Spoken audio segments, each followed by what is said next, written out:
안녕하세요. 저희는 이삭에 대해 알아본 김도환, 박유진, 안병규, 이경현, 조아라이고 저는 첫 번째로 발표를 맡게 된 박유진입니다. 모두에게 공통적으로 주어진 토대 질문은 1번 해당 인물이 보여준 믿음, 2번 하나님이 그 인물에게 보여주신 반응, 3번 인물이 가지고 있는 성향을 하나님이 어떻게 사용하셨는가, 4번 인물의 믿음을 보고 내 믿음을 돌아보기였는데요. 저희는 1번부터 3번의 내용이 이어진다고 생각했습니다. 그래서 이삭이 보여준 믿음을 여러 주제로 정리해 보았고 각 주제에 따른 1, 2, 3번의 답을 하나의 흐름으로 진행하려고 합니다. 그리고 맨 마지막에 모든 조언들의 느낀 점 및 삶으로의 결단을 말씀드리겠습니다. 저희는 이삭의 믿음을 다음과 같이 크게 5가지로 정리해 보았는데요. 하나님께 목숨도 내어드릴 수 있는 믿음, 하나님이 정해주신 것에 순종하는 믿음, 하나님을 가장 먼저 의지하는 믿음, 하나님의 약속을 신뢰하는 믿음, 굴곡 없는 인생 가운데서도 유지한 믿음이 바로 그것입니다. 가장 먼저 하나님께 목숨도 내어드릴 수 있는 믿음은 우리가 이삭에 대해서 가장 잘 알고 있는 부분이라고 생각이 됩니다. 저 또한 4명의 인물 중 이삭을 선택할 때 이러한 믿음을 가장 크게 생각하여 골랐습니다. 많은 설교 말씀을 통해 들어보셨겠지만 이삭이 아브라함에 이끌려 하나님께 번제로 바쳐질 때 그는 이미 어느 정도 예상을 하고 있었습니다. 이는 성경 구정을 통해 알 수 있습니다. 창세기 22장 말씀을 보겠습니다. 아브라함이 이에 번제 나무를 가져다가 그의 아들 이삭에게 지우고 자기는 불과 칼을 손에 들고 두 사람이 동행하더니 이삭이 그 아버지 아브라함에게 말하여 이르되 내 아버지여 하니 그가 이르되 내 아들아 내가 여기 있노라. 이삭이 이르되 불과 나무는 있거니와 번제할 어린 양은 어디 있나이까. 아브라함이 이르되 내 아들아 번제할 어린 양은 하나님이 자기를 위하여 친히 준비하시리라 하고 두 사람이 함께 나아가서 7절로 미루어 보아 이삭은 번제물이 없는 것에 대해 의구심을 가지고 있었다는 것을 알 수 있습니다. 하지만 그는 산 한가운데에서 번제로 드릴 어린 양이 어떻게 있을 수 있냐고 묻지 않았습니다. 그저 아브라함의 말에 순종하여 함께 나아갔습니다. 그가 번제물로 바쳐줄 때의 나이는 성경에 정확하게 나와 있지 않고 굉장히 많은 의견이 있습니다. 하지만 확실한 것은 그의 나이는 결코 어리지 않았고 적어도 17세 이상, 37세 이하의 건장한 청년이었다는 것입니다. 아브라함이 100세에 이삭을 낳았던 사실을 토대로 보면 아브라함은 이미 120에서 130세 정도의 노쇠한 몸이었습니다. 따라서 이삭이 마음만 먹으면 아브라함이 자신을 결박하려고 할 때 충분히 그를 이기고 도망갈 수 있었습니다. 하지만 이삭은 그렇게 하지 않았습니다. 그저 아무 말 없이 아브라함과 하나님께 순종하였습니다. 창세기 22장 9절에서 10절 말씀을 보겠습니다. 하나님이 그에게 일러주신 곳에 이른지라 이에 아브라함이 그곳에 제단을 쌓고 나무를 버려놓고 그의 아들 이삭을 결박하여 제단나무 위에 놓고 손을 내밀어 칼을 잡고 그 아들을 잡으려 하니 그는 심지어 아브라함이 칼을 짚고 내리치려고 할 때까지 아무 말 없이 순종하였습니다. 저는 개인적으로 사람이 가장 소중히 여기는 것이 자신의 생명이라고 생각합니다.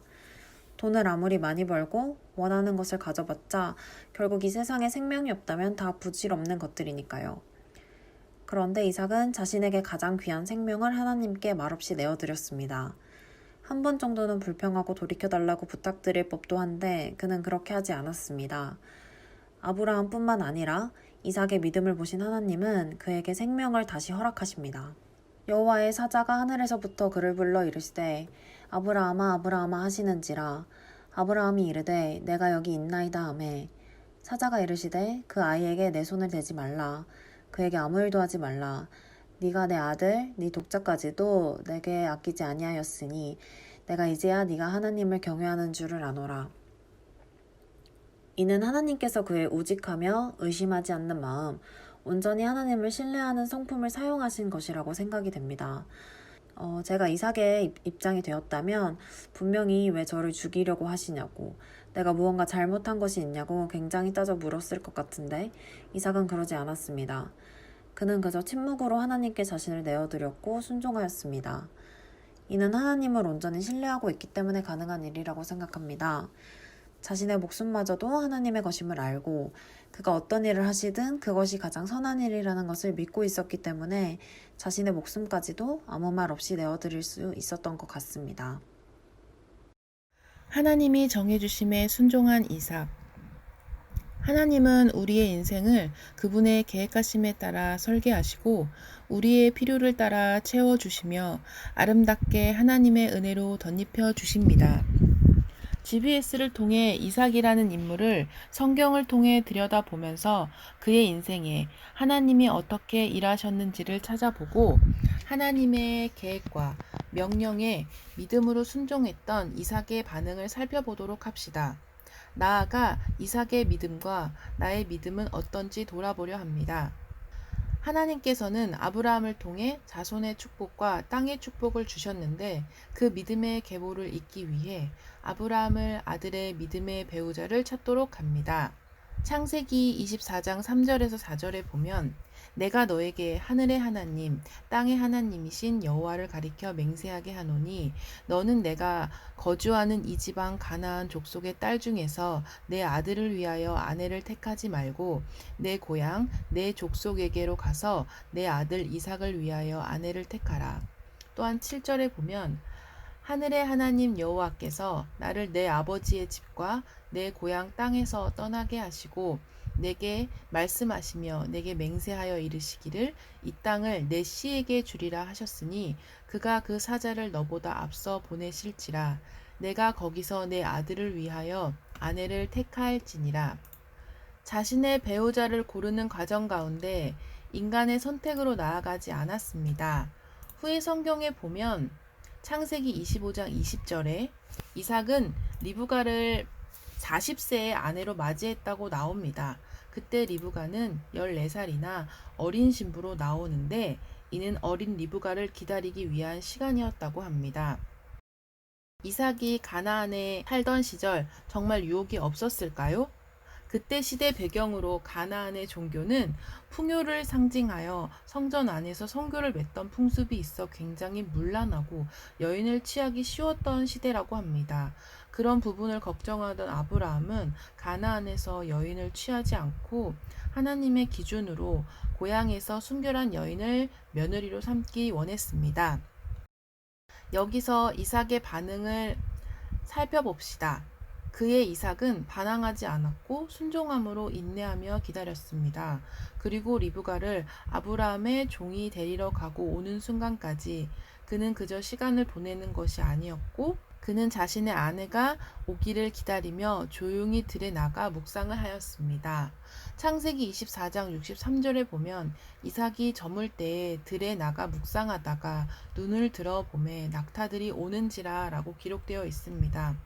믿음의 배우자를 기다리며 하나님께서 말씀해 주시기를 바라며 기도하며 기다렸습니다. 또한 이삭은 묵상을 하며 그의 믿음의 배우자를 기다린 것만이 아닌 행동으로 옮겼습니다. 창세기 24장 64절에서 65절의 말씀에 보면 리브가가 눈을 들어 이삭을 바라보고 낙타에서 내려 종에게 말하되 들에서 배회하다가 우리에게로 마주오는 자가 누구냐? 종이 이르되 이는 내 주인이니이다. 리브가가 너울을 가리고 자기의 얼굴을 가리더라. 들에서 배회하며 기다리다가 마중을 나왔습니다. 멀리서 자신을 바라보고 믿음으로 따라주었던 리브가를 맞이할 준비를 하였던 것이죠. 그 뒤 67절에 보면 리브가를 어머니 사라의 장막으로 들이고 맞이하여 아내로 삼고 사랑하였다고 나옵니다. 하나님이 중매자로 이삭과 리브가는 만나게 되었지만 인간적인 시각에서 바라볼 땐 연애가 아닌 중매는 사실 첫 만남이 서먹하고 그 사람의 성격, 취향, 인성 등 아는 것이 별로 없고 또한 다른 가정 환경에서 자라났기 때문에 삶을 나누며 맞춰가기란 쉽지 않습니다. 그러나 이삭은 그 아내를 사랑했고 또한 리브가도 어머니를 잃고 슬픈 이삭을 잘 챙기고 배려해 주어서 이삭이 그에게서 위로를 얻었다고 기록하고 있습니다. 이는 하나님께서 인도해 주셔서 그저 결혼만 한 것이 아니라 그의 순종하고 믿음의 가정을 세운 것이라고 볼 수 있습니다. 하나님이 정해주신 순종에 우리의 인생을 설계할 때 중요한 결혼을 하나님께서 인도해 주셨습니다. 그 다음 우리는 무엇을 할까요? 바로 삶의 터전을 읽어 나가려고 하겠죠? 이 두 번째 또한 하나님께서 정해 주셨습니다. 창세기 26장 1절에서 5절 말씀에 아브라함의 때에 첫 흉년이 들더니 그 땅에 또 흉년이 들매 이삭이 그랄로 가서 블레셋 왕 아비멜렉에게 이르렀더니 여호와께서 이삭에게 나타나 이르시되 애굽으로 내려가지 말고 내가 내게 지시하는 땅에 거주하라. 이 땅에 거류하면 내가 너와 함께 있어 내게 복을 주고 내가 이 모든 땅을 너와 네 자손에게 주리라.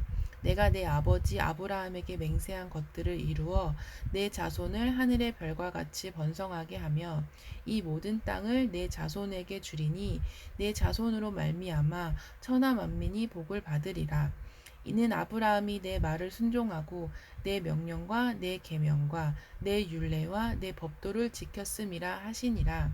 삶의 터전을 마련해 주시는 하나님의 계획, 상상이나 해보았습니까? 이삭은 모태신앙입니다. 아버지 아브라함이 하나님의 명령에 순종하는 것을 그 삶을 통해서 보고 자라났습니다. 그래서 이삭은 자신에게 직접 나타나 말씀하시지 않아도 아버지를 통해 믿음을 배우고 항상 순종함으로 나아왔습니다. 그런 그에게 하나님은 너의 아버지에게 한 약속, 너를 통해서 이루겠다 하고 말씀하십니다. 이에 대한 이삭의 반응은 어떠했을까요? 아주 심플합니다. 다른 이유와 변명 없이 그저 예스. 이삭은 하나님의 명령과 축복의 약속 앞에 믿음으로 순종하였고 하나님께서 머물라고 한 그랄에 거주하였습니다. 창세기 26장 6절에 보면 이삭이 그랄에 거주하였더니 라고 나옵니다. 여기서 우리는 그랄의 위치와 생김새를 눈여겨볼 필요가 있습니다. 잠깐만 훑어봐도 지도의 그랄의 위치는 평야가 아닙니다. 흉년이 든 땅이고 산지가 수풀이 우거진 곳이었습니다. 농사를 짓기에는 힘든 척박한 땅이었습니다. 세상적인 시각으로 보았을 때 조금도 비옥한 땅이 아니었습니다. 그러나 하나님께서는 여기서 머물라고 하십니다.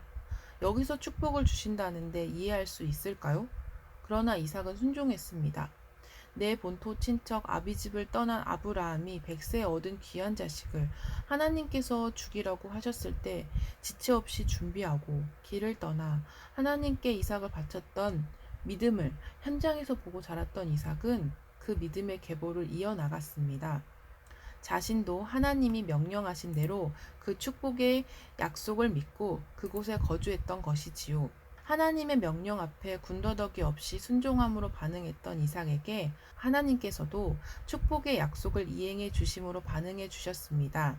창세기 26장 12절에서 13절 말씀에 보면 이삭이 그 땅에서 농사하여 그 해에 100배나 얻었고 여호와께서 복을 주심으로 그 사람이 창대하고 왕성하여 마침내 거부가 되어라고 기록되어 있습니다. 그 척박하고 가물었던 땅에 축복을 주셔서 이삭은 그 땅에서 농사를 지어 100배의 결실을 맺었습니다. 그것은 그의 노력도 아니었고 여호와께서 복을 주셨기 때문이죠. 그로 인해 창대하고 왕성하여 거부가 되었다고 기록되고 있습니다. 이 성경 말씀들을 읽고 하나님께서는 이삭의 성향을 어떻게 사용하셨는가라는 3번의 질문을 살펴볼 필요가 있습니다. 이삭은 차분하고 순종적인 사람이었습니다. 아브라함이 하나님의 명령에 순종하여 모리아산으로 이삭을 데리러 갈 때도 이삭은 묵묵히 아브라함의 곁을 지켰고 따랐습니다. 또한 혈기가 왕성한 시기에 늙은 아버지인 아브라함을 힘으로 제압할 수 있음에도 불구하고 반항하지 않았고 하나님의 일하심에 순종했습니다. 그런 그가 성장하여 배우자를 맞이할 시기가 되었음에도 세상 정욕을 따라 살지 않고 하나님의 인도하심만을 기다렸습니다. 그는 참으로 온유한 성품을 지녔지요. 그저 묵묵히 자신의 삶을 살아내며 하나님의 계획하심 앞에 순종하는 성품을 지녔고 하나님께서 이를 사용하셨습니다. 아름답고 귀한 리브가를 선물로 주시며 믿음의 가정을 이루게 하셨습니다. 또한 하나님께서 아브라함에게 약속하신 것을 이루기 위해 이삭을 그랄로 보내실 때도 이삭은 군더더기 없이 순종하였습니다. 여기서 그의 온유한 성품이 다시 보여집니다. 하나님 앞에 순종하는 삶은 우리가 생각하는 것만큼 순탄치가 않습니다. 성경에도 기록되어 있듯이 이삭은 아비멜렉의 시기를 받기도 하였고 우물을 본인이 수고해서 팠으나 그랄 민족들이 시기하여 몇 번이나 근거지를 옮기며 새 우물을 파야 하는 상황이 오기도 하였습니다. 이는 끊임없이 혼란의 상황과 핍박이 있었습니다. 하나님께 순종했다고 해서 꽃길만 걸은 것은 결코 아니었습니다. 그럼에도 그는 우물을 양보했고 그들과 다툼이 일어난 상황에서 함께 싸우지 않았고 그곳을 떠나 새로 우물을 파며 하나님의 인도하심을 쫓아갔습니다. 이삭에 관하여 계속해서 살펴보겠습니다. 우리에게 고민이 있거나 힘든 선택의 기로에 있을 때 자주 듣는 충고 중 하나가 바로 하나님께 먼저 기도해봐일 것입니다. 네, 물론 우리도 너무나 잘 알고 있는 진리입니다. 다만 막상 그러한 상황에 직면했을 때 여전히 나의 경험과 세상의 가치들만 빗대어 결정하는 빈도가 하나님께 먼저 기도하고 도움을 간구하며 결정하는 빈도보다 월등히 많을 뿐이죠. 지금 우리가 알아가고 있는 이삭은 자신의 문제를 철저히 하나님께 기도로 간구하는 사람이었습니다. 말씀 한 구절 한번 보겠습니다. 이삭은 자기 아내가 임신하지 못하므로 아내가 아이를 가지게 해달라고 주님께 기도하였다. 주님께서 이삭의 기도를 들어주시니 그의 아내 리브가가 임신하게 되었다. 창세기 25장 21절. 아멘. 네, 이삭도 자신의 아버지 아브라함처럼 자식을 가지지 못하는 문제를 가지고 있었습니다. 그리고 이삭은 그 문제를 하나님께 기도로 매달렸습니다. 이삭이 리브가와 결혼했을 때의 나이가 40세입니다. 에서와 야곱이 태어났을 때의 나이가 60세라고 성경은 말하고 있습니다. 네, 자그만치 20년을 기도했습니다. 막말로 하나님께서 주실 때까지 때를 쓴 거죠. 두 번째로 이삭은 꾀를 부리지 않고 전적으로 하나님께만 의지했습니다. 우리가 알다시피 아브라함은 하나님께서 주리라 약속하신 사라를 통한 자식을 기다리지 못하고 결국 사라의 종 하갈에게서 아들을 얻게 됩니다. 물론 이를 통해 하나님께서는 또 다른 민족을 이루게 하셨지만 이는 전적으로 하나님의 선을 이루심이었지 아브라함의 선함이 아니었습니다. 하지만 이삭은 꾀를 부리지 않았습니다. 아버지처럼 다른 이로부터 자식을 얻지도 않고 양자를 삼거나 다른 민간 요법 등을 행하지도 않았습니다. 아마도 그는 자신이 태어나게 된 경위와 이 모든 사건들을 아버지 아브라함으로부터 다 듣고 하나님을 배우며 자랐을 것입니다.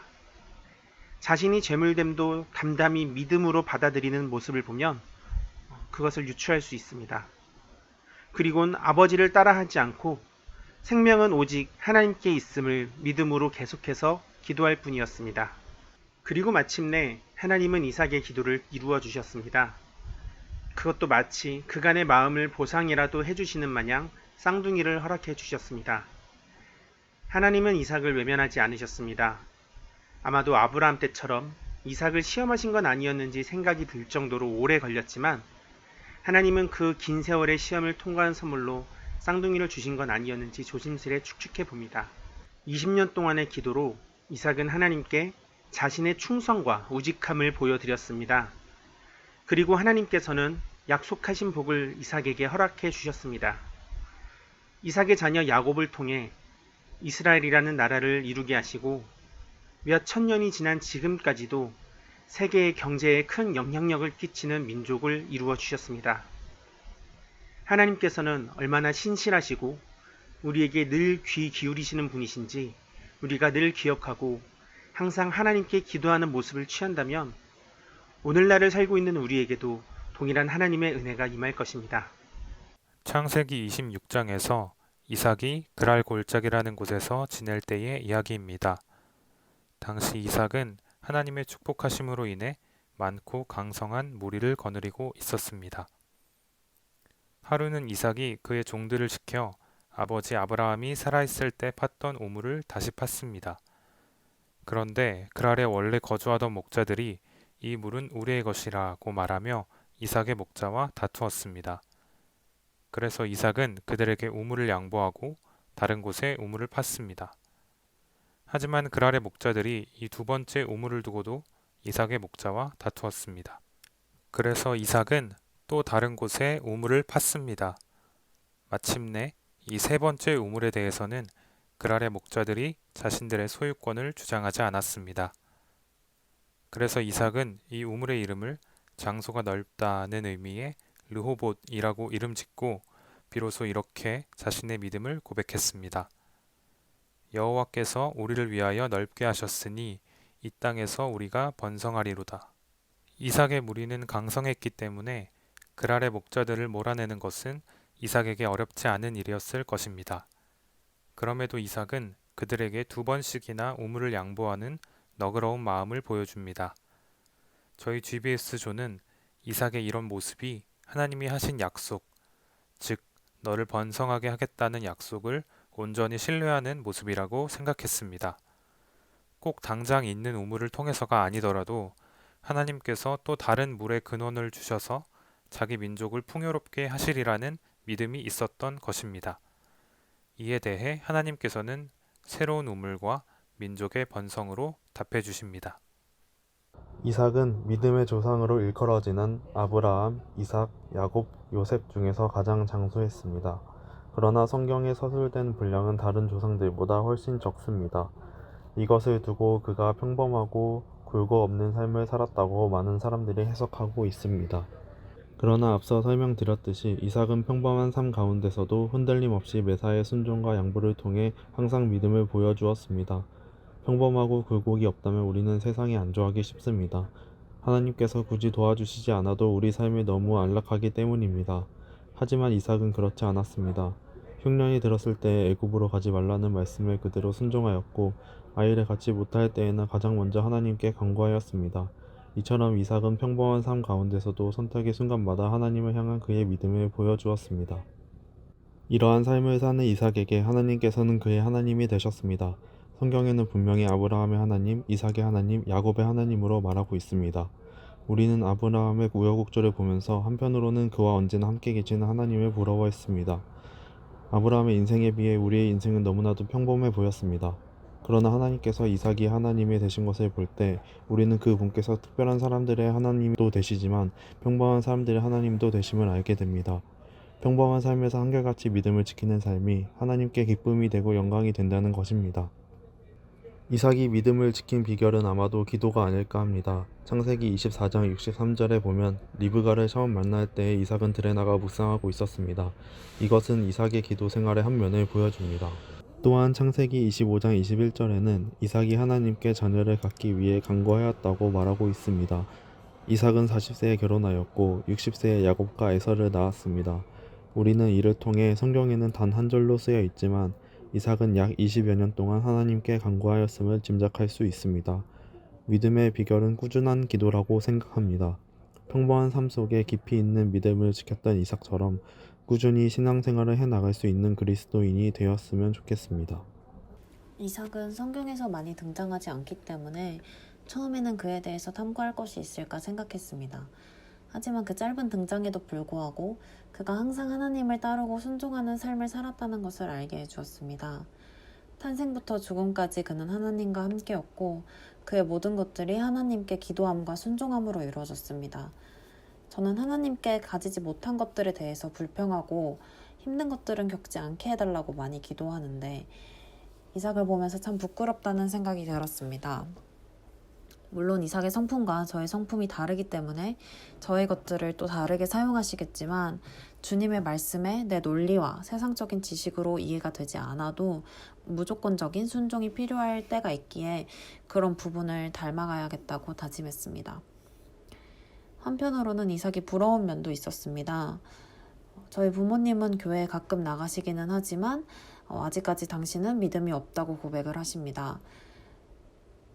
따라서 주변 친구들이 어떤 문제로 부모님께 상담을 하고 그로 인해 부모님이 기도해 주신다고 할 때 그리고 어렸을 때부터 부모님과 함께 신앙생활을 하면서 많은 것들을 알고 접하고 있을 때 항상 좀 부러운 마음이 들었습니다.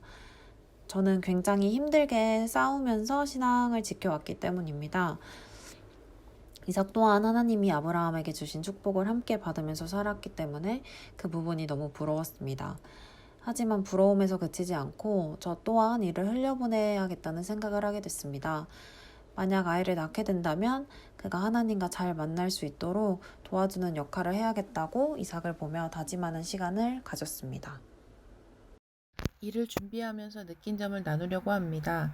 GBS 모임을 온라인으로 할 때보다 직접 주제를 정하고 PPT와 발표 대본을 준비하다 보니 성경을 좀 더 자세하게 들여다보게 되었고, 읽었던 구절들을 몇 번이고 다시 읽다 보니 새로 깨달아지는 은혜들이 있었습니다. 시각적인 효과와 빠른 이해를 돕기 위해 자료들을 수집하다 보니 생각보다 성경에 대한 배경과 사실들을 습득하게 되었고, 이로 인해 이삭에 대한 새로운 시각을 가지게 되었습니다. 그전에는 그저 아브라함이라는 믿음의 조상, 귀한 아들, 하나님의 약속의 아들이라는 타이틀로만 보고 바라보았고, 좀 지나 우물의 예화를 읽고 온유한 사람이라는 생각을 가지고 있었는데, PPT를 준비하게 되면서 하나님의 정해주심에 순종하였던 이삭의 신앙의 삶을 들여다보게 되다 보니 모태신앙인들에 대한 시각도 바뀌게 되었습니다. 삶의 자리에서 묵묵히 온유한 믿음을 지키던 이삭이 정말 멋져 보였습니다. 나 또한 4대의 믿음의 계보를 잇는 믿음의 가정에서 자랐고 모태신앙인이기 때문에 그런 점이 나랑 비슷하구나 라고 생각을 많이 했거든요.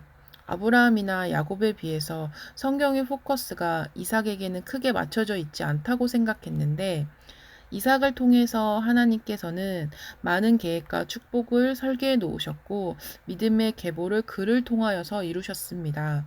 그러나 중간에 하나님의 축복의 약속보다 더 큰 그랄 사람들을 보고 그는 두려워했고 자신의 처세술을 의지하며 그로 인해 아비멜렉의 시기와 그랄 사람들의 핍박을 받아야만 했습니다.